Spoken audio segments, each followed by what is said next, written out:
10 pesos na pork siomai. Tapos ganito kalaki. Aba, tara! Tikman na natin ng ating homemade siomai.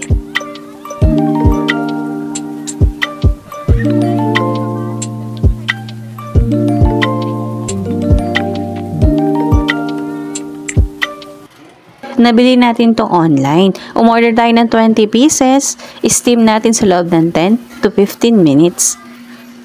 At habang pinapakuluan natin yan, ayan, habang siya dyan sa gilid ay kumukulo at nag-i-steam, tara, i-prepare na natin ang ating sausawan. Gagamit ako dito ng 3 pirasong organic na kalamansi. Shallow. Pipisilin natin siya dyan sa ating malokong platito, maliit na mangkok.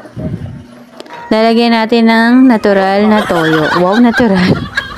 Walang timpla, just toyo. Ayan. Tingnan nyo naman ang free na chili sauce. Oh.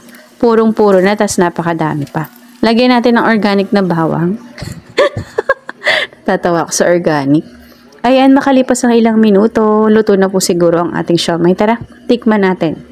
Ooh, rar! Ready na ang ating pork siomai. Lafang mode!